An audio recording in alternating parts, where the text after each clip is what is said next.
In 1952, the United States Air Force formally launched Project Blue Book, a systematic investigation into unidentified flying objects, or UFOs. This effort was not the first of its kind. Earlier initiatives like Project Sign and Project Grudge had explored similar reports, but Blue Book represented a more structured and comprehensive attempt to understand the phenomenon. The mission was deceptively simple: collect, analyze, and catalog UFO reports from across the country, determining whether these sightings posed a threat to national security.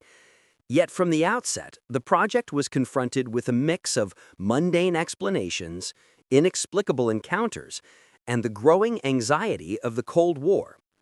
Reports poured in from all corners of the nation. Pilots, civilians, and military personnel described strange lights, rapid maneuvers, and objects defying conventional physics. Some sightings were easily explained as weather phenomena, balloons, or misidentified aircraft. Others, however, resisted conventional reasoning, leaving investigators puzzled and intrigued. Project Blue Book was led by a series of Air Force officers, most notably Captain Edward J. Ruppelt, who became its first permanent director. Ruppelt approached the task with a mixture of skepticism and open-mindedness, striving to separate fact from fiction while maintaining the credibility of the Air Force. His meticulous documentation, later made public, reveals both the challenges and the intensity of the investigation. The Cold War context shaped every aspect of Project Blue Book. Government officials worried that Soviet adversaries might exploit confusion around unidentified aerial phenomena. Each report, no matter how trivial it seemed, was scrutinized for potential security implications. This urgency often added pressure on investigators to provide definitive explanations, even when evidence was incomplete or ambiguous. Despite the methodological rigor, Project Blue Book faced criticism. Some accused the Air Force of downplaying credible sightings or dismissing reports too readily. Others suggested that secrecy and obfuscation were as much a part of the project as scientific analysis.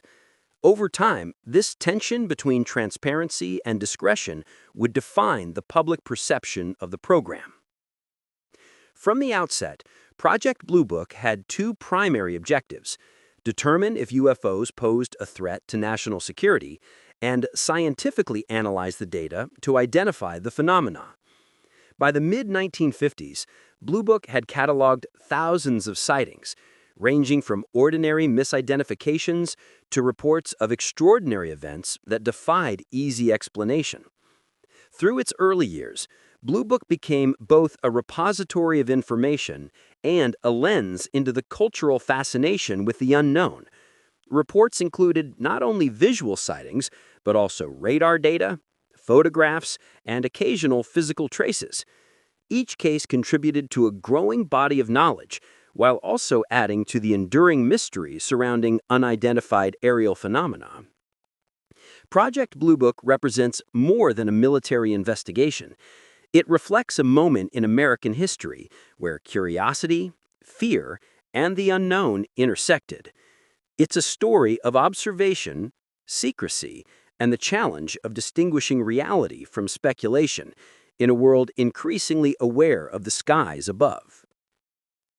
As Project Blue Book progressed, investigators encountered a wide spectrum of reports. Some were mundane and easily explained, while others challenged conventional understanding and fueled public fascination. Each sighting was carefully documented, with attention to witness testimony, environmental conditions, and physical evidence when available. One of the earliest high-profile cases occurred in 1952 during a wave of UFO sightings over Washington, D.C. Residents reported bright lights moving at incredible speeds across the night sky. Radar operators at Washington National Airport and Andrews Air Force Base detected unexplained objects, confirming that something unusual was occurring. Jet fighters were scrambled, yet they could not intercept or identify the objects. The incident drew widespread media attention and pressured the Air Force to provide an explanation. Project Blue Book officers examined each report with a mixture of skepticism and rigor. They classified sightings into categories: known objects, misidentifications, hoaxes, and unexplained phenomena. While most cases fell into the first three categories, a significant number remained unexplained, prompting investigators to consider the possibility that some sightings involved truly unknown technologies. Captain Edward J. Ruppelt, the project's first director, emphasized systematic investigation. He instituted standardized procedures for interviewing witnesses, analyzing photographic evidence, and correlating reports with meteorological and radar data. Ruppelt's approach brought a level of scientific discipline to what had previously been a chaotic and fragmented effort. Despite these efforts, challenges persisted. Witnesses often provided conflicting accounts, photographs were ambiguous or of poor quality, and radar data sometimes contradicted visual reports. Investigators struggled to separate genuine anomalies from optical illusions, weather phenomena, and human error. The resulting tension between credibility and mystery became a defining feature of Blue Book's work. Some of the most compelling reports involved professional observers, military pilots, air traffic controllers, and radar operators. Their training and experience lent credibility to sightings that otherwise might have been dismissed. Cases such as the 1948 Chiles-Whitted incident and the 1952 Washington, D.C. radar sightings demonstrated that even highly trained personnel could encounter phenomena they could not explain. Internal debates within the Air Force highlighted the difficulty of balancing public communication with investigative integrity. Officials worried that acknowledging unexplained phenomena could cause panic or weaken confidence in national defense. At the same time, dismissing credible reports risked eroding trust among military personnel and civilians who had witnessed extraordinary events. Project Blue Book also dealt with the media and public perception. Newspapers, magazines, and television programs covered UFO stories with varying degrees of sensationalism. Investigators had to contend not only with the data itself, but with the narrative being shaped by journalists and public interest. Managing perception became nearly as important as the investigation itself. By the late 1950s and early 1960s, Project Blue Book had accumulated thousands of reports, creating a comprehensive archive of unexplained phenomena. Each entry contributed to an evolving understanding of UFOs, while simultaneously highlighting the limits of conventional science. For some, the project represented hope that answers could be found. For others, it underscored the persistent mystery of the skies. Project Blue Book's work during this period reveals a profound tension: the drive to explain versus the reality of the unexplained. It's a story of methodical investigation, cultural fascination, and the challenge of confronting phenomena that do not fit within established frameworks of understanding. Among the thousands of cases investigated by Project Blue Book, a handful stood out as especially compelling. These incidents captured national attention, challenged the Air Force's explanations, and remain central to UFO discussions even today. One of the most famous was the Mantell incident in January 1948. Captain Thomas Mantell, a Kentucky Air National Guard pilot, pursued an unidentified object reported near Fort Knox. Eyewitnesses on the ground described a massive metallic craft hovering in the sky. Mantell climbed higher and higher in pursuit, eventually exceeding the limits of his oxygen supply. His plane crashed, killing him instantly. The Air Force later suggested he may have been chasing a weather balloon or the planet Venus, but the violent tragedy and unexplained nature of the encounter left the public unconvinced. The Chiles-Whitted case, also in 1948, added to the intrigue. Two commercial airline pilots reported a cigar-shaped craft with glowing windows flying past their plane at tremendous speed. Their credibility as trained observers made the sighting especially difficult to dismiss. While skeptics proposed meteors or optical illusions, the detailed description of structure and illumination suggested something more mechanical. The 1952 Washington, D.C. flap became one of the defining moments of Blue Book. For several nights in July, strange lights were seen darting across the skies of the nation's capital. Radar operators tracked the objects, confirming that they were not simple illusions. Jet fighters were scrambled, but the objects vanished each time interceptors arrived. When the fighters returned to base, the radar contacts reappeared. This cat-and-mouse game left both the military and the public baffled. The Air Force hastily organized a press conference to calm fears, attributing the incidents to temperature inversions. Many remain skeptical. Other significant cases included the Lubbock Lights of 1951, where multiple witnesses, including professors, reported formations of glowing objects moving in precise patterns across the Texas night sky. Photographs taken of the event showed distinctive arcs of lights, though skeptics suggested birds reflecting city lights as a possible explanation. Still, the sheer number of witnesses lent weight to the reports.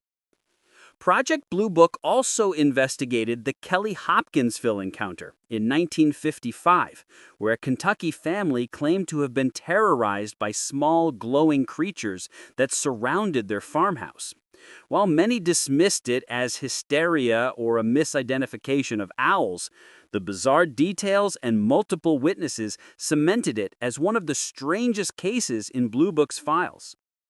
Each of these high-profile incidents fueled public fascination and growing suspicion that the Air Force was concealing the truth. When explanations seemed thin or implausible, critics accused Project Blue Book of being more concerned with debunking than with genuine investigation. The tension between official explanations and lingering mystery gave rise to a divide in public opinion.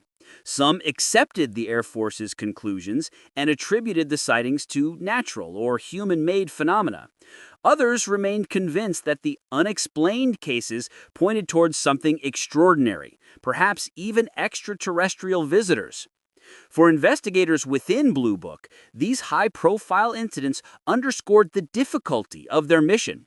They were tasked with providing definitive answers, but the evidence often remained frustratingly incomplete. Radar data could vanish, photographs were inconclusive, and witness testimony varied in reliability.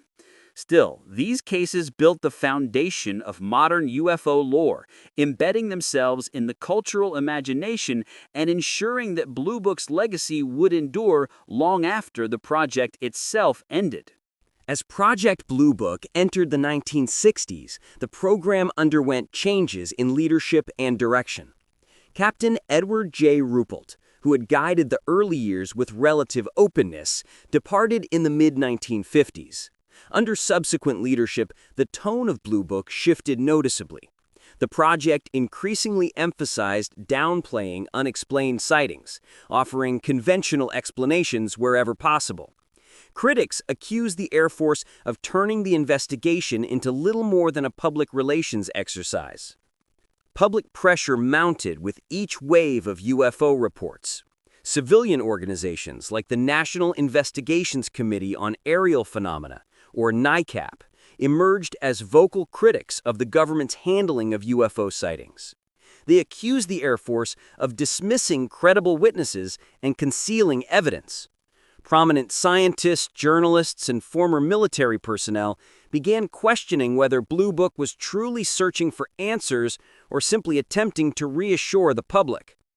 The cultural backdrop also shifted. Science fiction films and television shows filled the public imagination with visions of alien contact. At the same time, the Cold War intensified fears of foreign technology, espionage, and nuclear catastrophe. UFOs existed at the intersection of fascination and fear, blending the wonder of exploration with the anxiety of the unknown. By the mid-1960s, criticism reached a breaking point. After a highly publicized series of sightings in Michigan in 1966, the Air Force attributed the events to swamp gas. The explanation was widely ridiculed, further eroding public trust. congressional hearings were convened, demanding a more rigorous investigation into UFO phenomena. The Air Force, under mounting pressure, sought outside expertise to settle the matter. This led to the establishment of the University of Colorado UFO Project, commonly known as the Condon Committee, named after physicist Dr. Edward Condon. From 1966 to 1968, the committee investigated a selection of UFO cases with the mandate to apply scientific scrutiny. The hope was that the report would provide a definitive conclusion, either validating the phenomenon or putting it to rest. The Condon Report, published in 1969, concluded that further study of UFOs was unlikely to yield scientific breakthroughs. While acknowledging that some cases remained unexplained, the report dismissed the phenomenon as largely lacking in scientific significance. This conclusion provided the Air Force with justification to bring Project Blue Book to an end. On December 17, 1969, the Air Force officially terminated Project Blue Book. Over its 17 years, the project had collected more than 12,000 reports. Approximately 90% were explained as natural phenomena or human-made objects. The remaining cases, classified as unidentified, accounted for about 700 incidents. Enough to fuel speculation, but not enough to compel continued government funding. For the Air Force, the closure marked the end of its official involvement in UFO investigations. For the public, however, it was far from the end of the story. Many saw the termination as confirmation of a cover-up, an effort to dismiss a phenomenon that remained stubbornly real to those who had witnessed it. The tension between official conclusions and public belief only deepened, ensuring that the legacy of Project Blue Book would endure long after the filing cabinets were closed. With the closure of Project Blue Book in 1969, the Air Force declared the matter settled. Officially, UFOs posed no threat to national security, nor did they represent evidence of extraterrestrial technology. Yet for the public, the story was far from over. The files gathered during nearly 2 decades of investigation remained classified, sealed away in government archives. Their contents were the subject of speculation, rumor, and mounting suspicion. In the years that followed, pressure to release the files grew.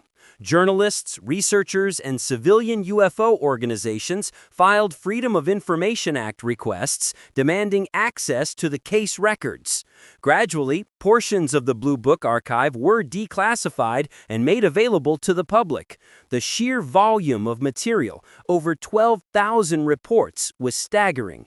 Anyone with the patience to sift through the documents could examine witness accounts, radar logs, photographs, and analysis reports. For many researchers, the files offered confirmation of what they already suspected, that a significant portion of sightings remained unexplained. Roughly 700 cases defied conventional analysis. Some of these involved trained observers, such as military pilots and radar operators, people whose testimony carried weight. Others included physical traces like burned vegetation, electromagnetic interference, or radar returns matching visual sightings. While none of these cases offered definitive proof of extraterrestrial visitors, they were intriguing enough to keep the debate alive. The release of the Blue Book files also fueled conspiracy theories.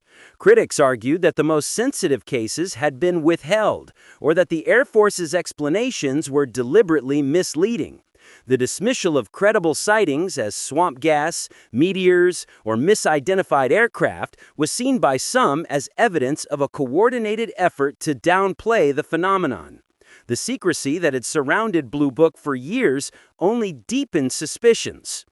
Popular culture quickly seized on the narrative. Films, television shows, and books drew inspiration from Blue Book's mysterious files. In the 1970s, the UFO phenomenon became a cultural touchstone, blending entertainment with genuine curiosity about the unknown. Programs like Project UFO dramatized Blue Book cases for television audiences, while authors like J. Allen Hynek, who had served as a scientific consultant to the project, became outspoken advocates for further study.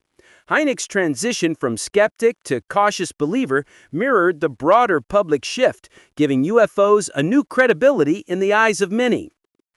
The Blue Book archive also provided fertile ground for researchers seeking patterns. Some identified clusters of sightings near military installations or nuclear facilities, raising questions about whether UFOs were monitoring human technology. Others noted consistent descriptions of craft, disks, cigar-shaped objects, or glowing orbs reported by witnesses separated by geography and time. These consistencies suggested that, if nothing else, the phenomenon was more than random noise. Even after declassification, mystery persisted. Were the unexplained cases truly anomalies, or simply the result of incomplete data? Had the Air Force genuinely investigated with an open mind, or had Blue Book been designed primarily to control the narrative? These questions kept researchers engaged and ensured that Project Blue Book remained a touchstone for discussions about secrecy, science, and the unknown. Decades after its termination, Project Blue Book is still invoked in debates about UFOs. It represents both the promise of rigorous investigation and the pitfalls of bureaucratic caution. Its files are a treasure trove of human testimony, cultural history, and enduring mystery, a record of how one government confronted the unknown and how its citizens responded when the answers proved elusive. The end of Project Blue Book did not bring closure. Instead, it marked the beginning of a new phase in the UFO story. With the Air Force declaring the matter finished, responsibility for pursuing the phenomenon shifted to civilian researchers, independent organizations, and eventually new branches of government inquiry. Yet Blue Book's legacy shaped every investigation that followed. One of the most enduring impacts was cultural. In the decades after its termination, Blue Book became synonymous with UFO secrecy and government denial. It entered the public lexicon as shorthand for classified investigations and mysterious cover-ups. For many, the very mention of Blue Book conjures images of locked filing cabinets, withheld evidence, and officials assuring the public that nothing unusual was happening, even as witnesses insisted otherwise. The influence extended into popular entertainment.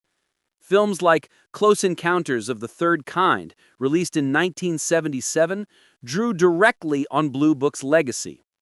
The film's scientific consultant, J. Allen Hynek, had worked on the project, and his cameo appearance symbolized his shift from government skeptic to advocate for serious study.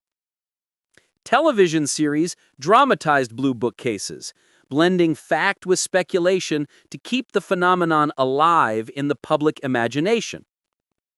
Blue Book also shaped how the government approached later investigations. When the U.S. Navy's encounters with unidentified aerial phenomena were made public in the early 2000s, comparisons to Blue Book surfaced immediately.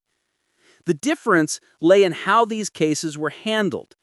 Rather than dismissing or downplaying the events, Pentagon officials eventually acknowledged them, releasing cockpit footage that showed objects performing maneuvers beyond known human technology. The echoes of Blue Book were unmistakable. Once again, the public demanded answers, and once again, the government's explanations were met with skepticism. For researchers, Blue Book remains a vital archive.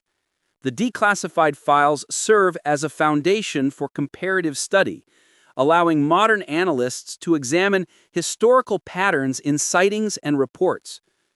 Some argue that the unexplained cases within the archive hold clues to a genuine phenomenon, whether extraterrestrial, interdimensional, or the product of advanced technology beyond current understanding. Others see the project as a case study in bureaucratic limitations, illustrating how institutions often struggle when confronted with the unknown. In the broader conversation about unidentified aerial phenomena, Blue Book represents a turning point. Before its termination, UFOs were framed largely as a matter of national security and public reassurance. Afterward, they became a subject of cultural fascination, conspiracy, and grassroots investigation. Civilian researchers filled the vacuum, and the mythos of government secrecy surrounding UFOs grew more powerful with every unanswered question. Today, when discussions of UFOs, or UAPs as they are now called, resurface in Congress or the media, Blue Book is often invoked as a cautionary tale. It reminds us of how official investigations can shape, distort, or suppress public understanding. It also underscores the persistence of the phenomenon itself. Decades have passed since the project's closure, yet people around the world continue to report strange objects in the skies, just as they did during the height of Blue Book's activity. Project Blue Book endures because it represents more than just a government program. It is a mirror of our collective curiosity, our fears, and our desire for answers to questions that remain as elusive today as they were in the mid-20th century. It is a story of science meeting mystery, bureaucracy meeting belief, and a culture grappling with the possibility that the truth is far larger than the explanations we are given. The story of Project Blue Book does not end with its official closure. Its true legacy lies in what it left behind: a trail of unanswered questions, a paper archive of thousands of reports, and a deep suspicion that the government knew far more than it was willing to admit. For many Americans, the Air Force's dismissal of UFOs felt less like a conclusion and more like a cover-up. Witnesses who had risked ridicule to come forward felt betrayed. Pilots and military personnel who had filed serious reports saw their testimony buried under bureaucratic language. Ordinary citizens who believed they had encountered something extraordinary were told that they had seen the planet Venus, a weather balloon, or simply misidentified an aircraft. This sense of dismissal hardened into a broader cultural skepticism toward official narratives. Blue Book also sparked a grassroots movement. Civilian research groups such as NICAP, the National Investigations Committee on Aerial Phenomena, stepped forward to do what the government would not: investigate sightings with seriousness and transparency. Their members included scientists, military veterans, and ordinary citizens who refused to accept the official line. These groups kept the flame of inquiry alive, ensuring that the UFO question would not fade from public memory. J. Allen Hynek's transformation from skeptic to advocate played a key role in shaping this legacy. Once the government's own consultant tasked with debunking sightings, he left Blue Book convinced that something unexplained was happening. His books, lectures, and television appearances reframed the UFO question as one deserving genuine scientific attention. Hynek gave the phenomenon credibility, not as proof of extraterrestrial visitation, but as a mystery worth studying with rigor. Over time, Project Blue Book became shorthand for government secrecy. When new UFO revelations emerge, from the release of Navy pilot footage to congressional hearings on unidentified aerial phenomena, journalists and commentators invoke Blue Book as a reminder of how the past was handled. The implication is clear: we have been here before, and the truth has always been withheld. Culturally, the project has become mythic. It lives on in documentaries, dramatizations, and countless conspiracy theories. It symbolizes both our yearning for answers and our suspicion that those answers are being kept from us. Whether the truth lies in extraterrestrial visitors, advanced human technology, or phenomena beyond current science, Blue Book occupies the space between curiosity and secrecy. In the end, Project Blue Book stands as a paradox. Officially, it found nothing. Unofficially, it revealed everything about how governments manage uncertainty, how institutions fear the unknown, and how people respond when the mysteries of the universe intrude upon daily life. The project may have closed in 1969, but its shadow stretches across the decades. Every new sighting, every leaked document, every grainy video of an object moving in ways no aircraft should is filtered through the lens of Blue Book. The name itself has become a symbol, a reminder that the search for truth is ongoing and that some mysteries refuse to be buried. The skies remain unexplained, and as long as they do, Project Blue Book will remain alive, not in official reports, but in the collective imagination of those who continue to look up and wonder.